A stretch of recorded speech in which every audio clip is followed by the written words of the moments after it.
এশার নামাজের পর মাত্র 3 বার দোয়াটি পড়বেন, মনের সব আশা আল্লাহ তাআলা পূরণ করে দিবে। জীবনে ইচ্ছা পূরণের অনেক উপায় খুঁজে বেরিয়েছেন, মনের আশা পূরণ করতে অনেকের কাছে গেছেন, গলায় তাবিজ ঝুলিয়েছেন, পীরের পা ধুয়ে পানি খেয়েছেন, অনেক কষ্টে অনেক সাধন করেছেন, শেষ পর্যন্ত ফল না পেয়ে নিরাশ হয়ে ফিরে এসেছেন। কিন্তু এটা ভাবেননি যে আল্লাহ তাআলা তার রাসূল সাল্লাল্লাহু আলাইহি সাল্লাম মনের আশা পূরণ করার জন্য কোন দোয়াটি আল্লাহ তাআলা ফর্মুলা দিয়ে দিয়েছেন। আল্লাহর হাবিব সাল্লাল্লাহু আলাইহি সাল্লাম, সহিহ তিরমিজিতে হাদিসটি এসেছে, আল্লাহর হাবিব সাল্লাল্লাহু আলাইহি সাল্লাম বলেন, ওই সত্তার কসম যার হাতে আমার প্রাণ রয়েছে, ওই সত্তার কসম করে বলছি, কেউ যদি এই দোয়াটি পড়ে, আল্লাহ তাআলার কাছে কোনো দোয়া করে, আল্লাহ তাআলার কাছে কোনো দোয়া চায়, আল্লাহ তাআলা তা ফিরিয়ে দেয় না। সুবহানাল্লাহ, আরো আসতে পড়েন, আল্লাহ তাআলা তা ফিরিয়ে দেয় না। এই জন্য আল্লাহ তাআলার কাছে এই দোয়াটি পড়ে বললেন, আল্লাহ এটা দিয়ে দেন, দিয়ে দিবে। আল্লাহ তাআলার কাছে বললেন, আল্লাহ এই আশাটা পূরণ করেন, পূরণ করে দিবে। আল্লাহর কাছে বললেন, আল্লাহ কষ্টে আছি, কষ্ট দূর করে দিবে। আল্লাহর কাছে বললেন, আল্লাহ ব্যবসায় মন্দা, বারাকা হচ্ছে না, ব্যবসায় বারাকা হবে। আল্লাহ তাআলার কাছে বলবেন, আল্লাহ বিয়ের জন্য পাত্রী খুঁজে পাচ্ছি না, পাত্রীর ব্যবস্থা করে দিবে। উত্তম পাত্রী, শুধু পাত্রীর ব্যবস্থা না, উত্তম পাত্রীর ব্যবস্থা করে দিবে। আল্লাহর কাছে বললেন, আল্লাহ বিয়ে করছি, অনেক বছরটা হয়েছে, এবার একটা সন্তানের মুখ দেখতে চাই, নেক সন্তান দিয়ে দিবে। সন্তান দিবে না, শুধু নেক সন্তান দিবে।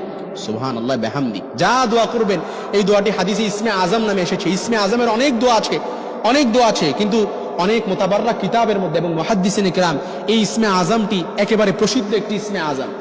আল্লাহ তাআলা রাসূল সাল্লাল্লাহু আলাইহি সাল্লাম হাদিসের মধ্যে স্পষ্ট নেরেশন। এই দোয়াটা আমি একেবারে বলে দিচ্ছি, পরবর্তীতে আপনারা চাইলে শিখে নিতে পারবেন ইনশাআল্লাহুল আজিজ। আর মিডিয়ার কল্যাণে যারা দেখবেন, ইনশাআল্লাহ এখানেও শিখে নিতে পারবেন। দোয়াটি এখানে লিখে দেওয়া হবে। দোয়াটি একেবারে সহজ, একেবারে তত শব্দগুলো কঠিনও না, একেবারে যে দোয়ায়ে কুনুতের মতো কঠিন। অনেক সময় তো গত সপ্তাহে এসে বলেছে, হুজুর দোয়ায়ে কুনুত বলছেন যে এত কঠিন, এটা তো শিখতেই পারি নাই, এই জন্য বিকল্প কোনো ব্যবস্থা শিখাই দিছি। কিন্তু এই দোয়া ইসমে আজম, এটা শিখে নিবেন ইনশাআল্লাহ। একেবারে সহজ দোয়া।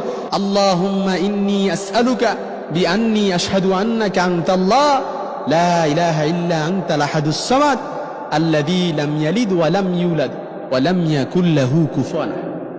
একেবারে কঠিন মনে হয় না?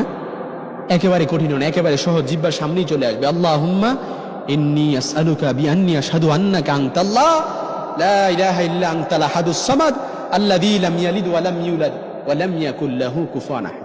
আল্লাহরে বললেন, আল্লাহ এই দোয়াটা পড়ে আল্লাহকে বললেন, আল্লাহ একটু কষ্টে আছি, কষ্ট দূর করে দেন, দূর হয়ে যাবে, কবুল হয়ে যাবে। এশার নামাজ পড়ে 3 বার এই দোয়াটা পড়বেন, পড়ে তারপর সাথে সাথে ঘুমিয়ে যাবেন।